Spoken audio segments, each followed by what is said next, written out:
What's up, Serpa Squad? I've shown you how to make a number of terrariums on this channel from the ground up. Primarily cheap, low-tech ones that you can easily replicate at home with little to no money.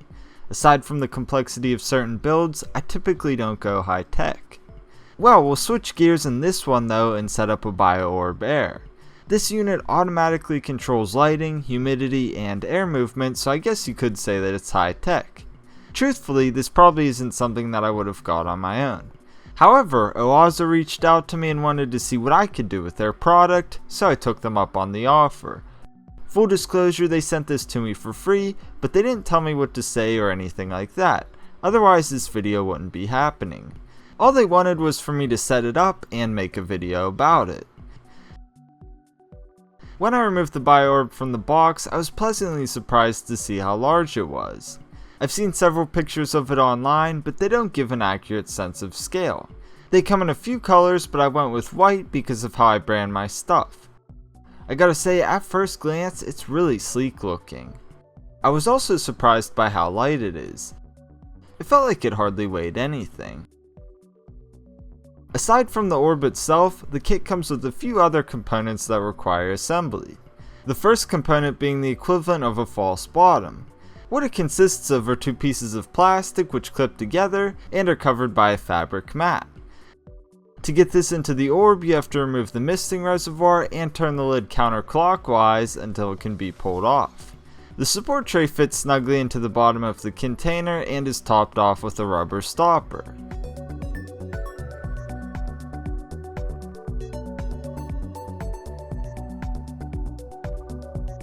The kit also comes with a block of cocoa fiber that is no different than what you'd typically use.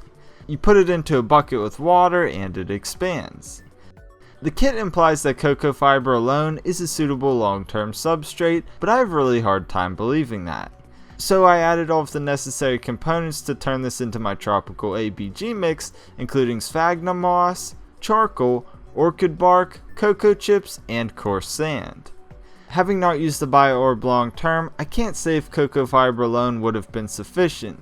Based on what I've seen in the past, I bet that even in a regulated environment, it would gradually make less than ideal conditions. I have very few complaints or critiques about the BioOrb, but this is certainly one of them. Anyways, I could then add the substrate into the orb. Doing so was really easy, but I had to be mindful of how I placed it. Since I added sand to the mix, it could easily scrape the orb because it's made of plastic. Also, since I mixed charcoal into the substrate, I'm not adding a dedicated layer. Although the kit doesn't come with or call for it, I like to add it to all of my setups. As you would expect, I'm going to hardscape this setup like I typically do. For my materials, I'm going with wood and rocks. For wood, I have several pieces of Malaysian driftwood. As for stone, I have pagoda stone. I like this one because it has a lot of nice texture to it. In placing the stone, being mindful of the striations is really important. It has a very directional look to it, and if you don't follow the lines, then it won't look right. My goal is to build up a nice hill in the back of the orb using the stones. As I worked through the design, I gradually transferred a lot of the substrate from the foreground into the background to create a greater sense of depth. Don't worry, we'll utilize the negative space in the foreground later on. Once the hardscape was just right, I went back with my fan brush and cleaned up the design.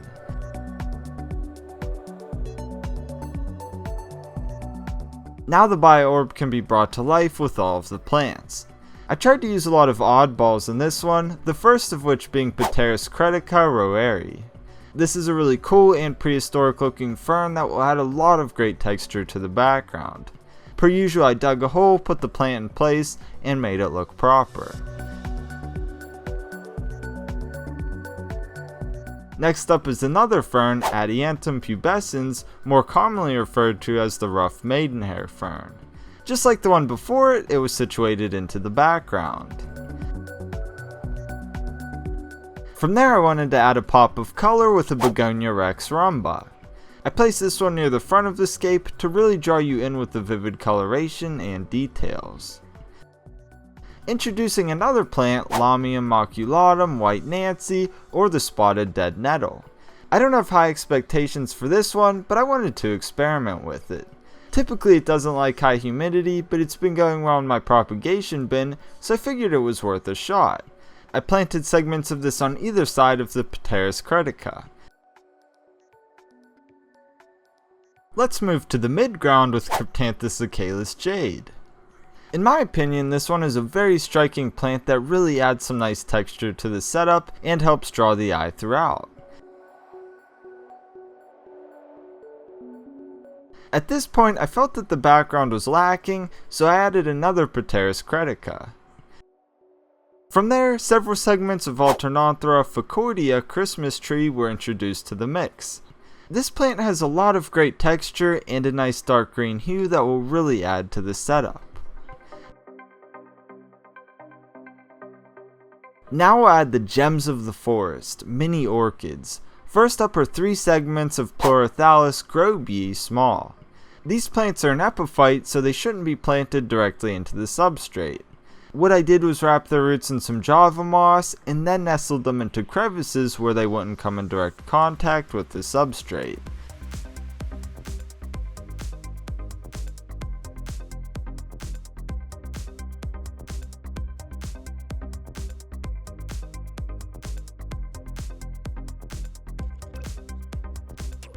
Next up are a few segments of Masdevallia nitophyca. I planted these in the same fashion as the Pleurothallus.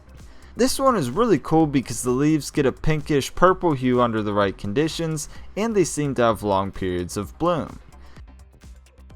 Moving on to a trailing plant that will really help fill in the space and add some nice color, Pilea glauca aquamarine.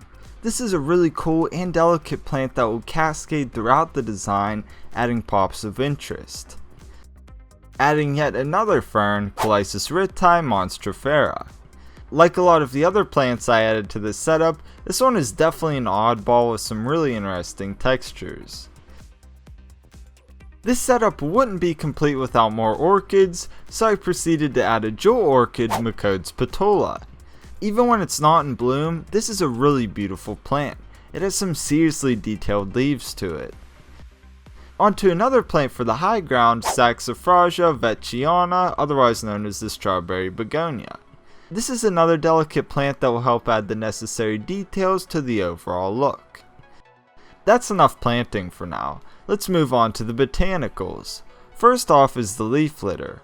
For this one I'm using some willow oak leaves. They're on the small side, so they'll help retain the sense of scale and create some nice texture. I then added several Coriniana pods. These by far are one of my favorite botanical additions. They look awesome among the leaves and moss. Speaking of moss, I have a few patches of choice badge moss selected for this setup. What I did was separate them into smaller pieces and place them among the leaves to really help mimic that forest floor aesthetic. We can't stop there though, because I have even more plants including Selaginella kraussiana and Selaginella paliscens. Much like the moss, I broke the Selaginella into several segments and planted them among the leaves. These will also help create some nice ground coverage and textural contrast. Another addition is an absolute essential plant of mine, Ficus pumila quercifolia, commonly known as oak leaf creeping fig. Once established, this will also create some really nice textures in the foreground. Finally is another accent plant, liverwort. As of late, I've really been trying to implement this into my builds. I feel that they're underutilized and really help diversify the look of a forest floor. Although a single carpet plant would look cool, it's just not something that you typically see in nature. I believe that a combination of various plants is a more realistic look. To complete the forest floor, I added a handful of miscellaneous botanicals throughout.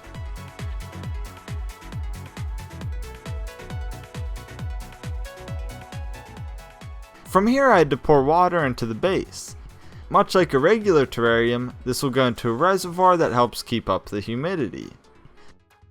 After that I screwed the lid back into place and put the misting reservoir in its proper location. The reservoir was then filled up with a bottle of humidity mist water.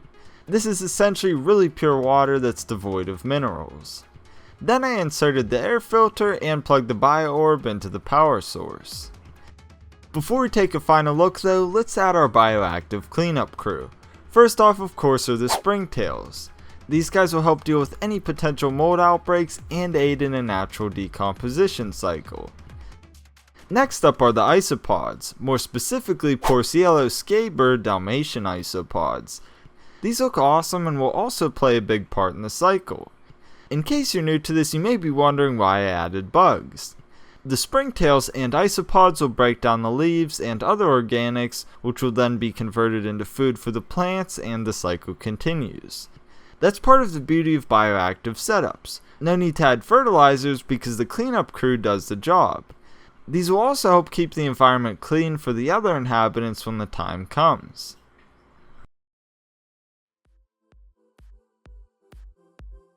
Here it is, the complete Bioactive Orchid Forest BioOrb. That's a mouthful, maybe we should just call it the Bioactive Orb.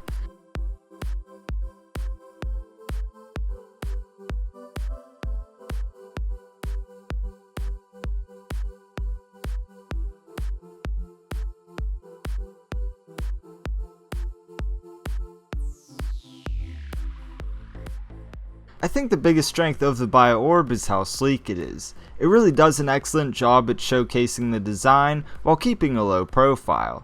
Aside from aesthetics, I'd say my initial impression of this is that it was easy and straightforward to set up.